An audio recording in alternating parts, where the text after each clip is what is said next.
les personnes qui s'occupent de la Khebra Kadisha et qui donnent les derniers sacrements, le nettoyage du corps, etc., suivant la halakha, totalement suivant la halakha, même aujourd'hui avec le problème du corona.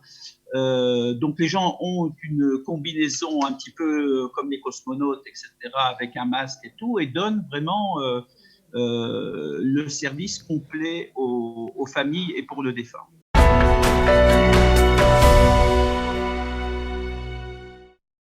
Alors, on va continuer cette matinale avec notre ami voilà, Nissim Cohen, qui ne va pas tarder à prendre l'antenne pour nous expliquer le travail de la Khebra Kadisha. Qu'est-ce qu'il se passe en ce moment lorsque les Juifs de diaspora morts du corona sont enterrés en Israël? Est-ce que les choses se déroulent d'une façon particulière ou pas? Nissim Cohen, bonjour. Je ne sais pas si vous nous entendez. Vous nous entendez, nous vous voyons, c'est formidable. Oui. Merci d'avoir accepté de répondre à ces questions parce que c'est vrai que c'est un sujet qui a été, on va dire, qui a fait un peu polémique. Donc on voudrait savoir si vous avez eu des directives particulières à respecter pour enterrer les morts du coronavirus en diaspora qui voulaient évidemment être enterrés en Israël. Bon, tout d'abord, je vais me présenter, Nissim Cohen. Donc, je suis à la direction d'un Irgun qui s'appelle Irgun Sfon Africa. Cet Irgun, comme son nom le dit, concerne tous les Juifs d'Afrique du Nord, du Maroc, de la Tunisie, d'Algérie, etc., et bien d'autres. Et notre organisation dispose donc de terrain et d'une Khebra Kadisha qui s'occupe effectivement de donner les derniers sacrements et l'enterrement des défunts.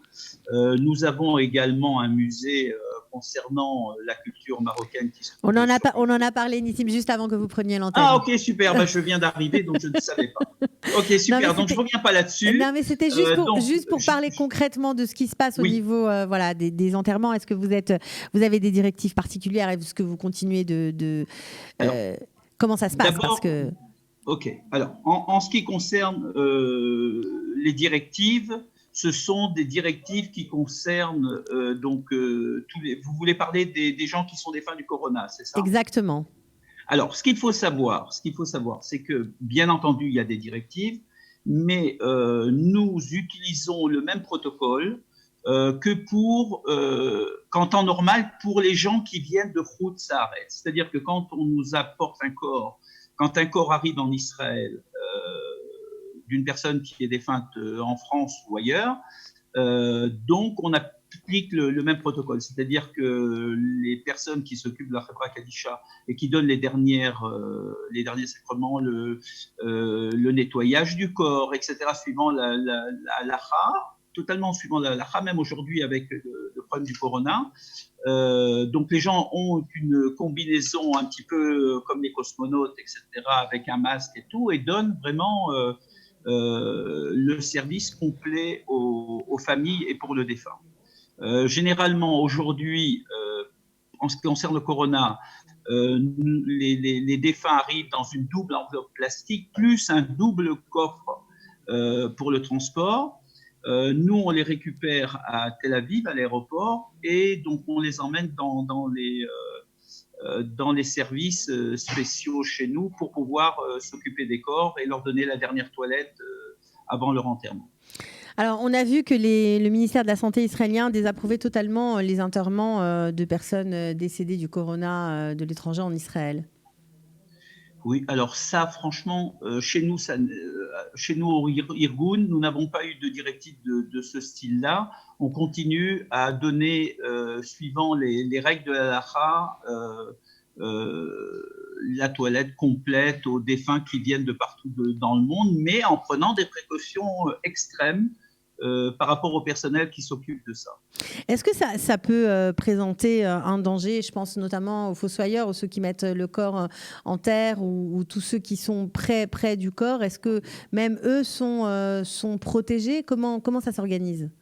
Écoutez, comme je le disais tout à l'heure, ils portent une combinaison, ils portent des bottes, ils portent un masque, ils sont complètement hermétiques je vais dire à 100%, je ne vais pas ajouter de chiffres, ça voudrait rien dire du tout, mais ils sont hermétiques à 100% par rapport aux défunts, et donc il n'y a aucun risque de contamination à ce moment-là. Il n'y a aucun risque.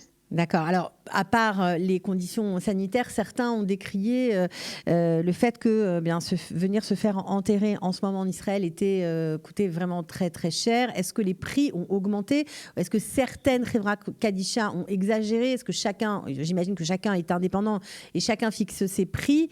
Est-ce que c'est une réalité aujourd'hui, Nissim Cohen?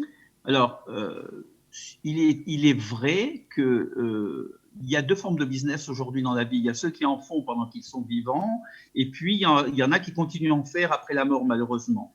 Nous avons des familles qui décident au bout d'une heure de choisir leur Chevra Kadisha et ce qu'on leur propose, et puis il y en a, ils vont négocier pendant 6-7 heures pour savoir quel est le meilleur emplacement à obtenir, si peut être au soleil, à droite, à gauche, près de tel ou tel rap, etc. Donc à partir de là, c'est vrai que les prix peuvent osciller entre 50 000 et 150 000 shekels. Et ce n'est pas le cas chez nous. Chez nous, on a un prix qui est déterminé. Entre 50 000 et 150 000 shekels, c'est énorme. C'est énorme, bien sûr que c'est énorme. Alors nous, ce que nous proposons dans notre Irgun, c'est 80, je vais dire exactement les chiffres, comme ça il n'y aura pas de surprise.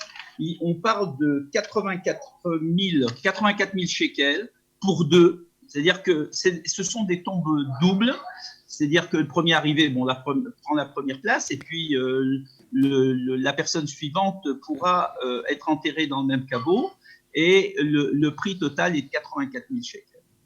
Ça, c'est pour être enterré à Jérusalem. Donc, c'est un prix qui est, par rapport à des gens qui viennent de Khul, qui viennent de l'extérieur d'Israël, c'est un prix totalement correct. Sachez que quelqu'un qui vit en Israël et qui désire acheter sa propre tombe aujourd'hui, pour le même caveau, pour deux personnes, c'est 11 826 shekels, c'est le prix que demande le Bitor Leumi. Alors, il est évident que dans ce prix n'est pas compris tout ce qui est fait en France. C'est-à-dire que si vous prenez une société qui va s'occuper de préparer le corps pour faire l'expédition, nous, on vous parle du prix à partir de Tel Aviv. Oui, ça veut dire qu'en plus de tout ça, il faut rajouter évidemment le transport. Le transport, le double enveloppement dans plastique. Pour ça, je pense que ça doit être fait dans les hôpitaux. Mais enfin, apparemment, ils mettent un double cercueil. Donc, tout ça, ça va coûter très cher à partir de la France. Et effectivement, le prix que l'on donne, c'est uniquement à l'arrivée du corps à Tel Aviv. Alors, vous nous avez parlé des prix. Alors, ce sont des prix pour les touristes, ou en tout cas pour ceux qui ne sont pas israéliens, pendant le Corona. Est-ce qu'en dehors du Corona, les prix étaient moins chers quand même, me semble-t-il? Non, pas du tout. Pour les gens qui viennent de l'extérieur, c'est le prix, c'est 84 000. C'est ce qui est établi pour deux personnes qui viennent de l'étranger. Maintenant, il est évident qu'il y a une différence dans le prix si les personnes achètent leur tombe de leur vivant, ce qui permet de réguler le prix. Il doit être autour des 60 000 shekels. Et pour les habitants d'Israël, il est de 11 826, comme je l'ai dit. Et je pense qu'il ne faut pas attendre. Moi, je suis là depuis 30 ans. Et la première chose que j'ai fait, c'est d'acheter mon caveau aussi en arrivant en Israël. Il paraît que ça allonge la vie, mais je pense qu'il faut éviter l'émotion du dernier moment, de la dernière minute. Et c'est ce qui fait effectivement monter les prix. Les personnes se trouvent en face d'une personne proche de la famille qui est décédée, et puis ne savent pas quoi faire, et on leur propose tout et n'importe quoi, et à ce moment-là, ils payent très très cher.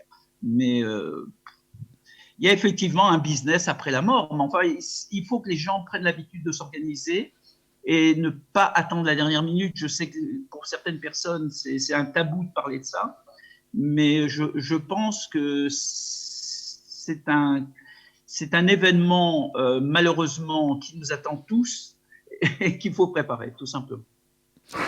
En tout cas, Nissim Cohen, je vous remercie de votre franchise et de votre précision. Voilà, de parler d'un sujet qui a quand même beaucoup heurté en Israël et qui a beaucoup, dont on a beaucoup parlé dans la presse. Merci beaucoup, en tout cas, avec grand plaisir. Pour vous être exprimé sur l'antenne du Studio Qualita. On espère vous retrouver bientôt pour d'autres informations et pourquoi pas venir vous voir au musée, au magnifique musée. Ah oui, absolument. Voilà, quand on pourra le faire, évidemment.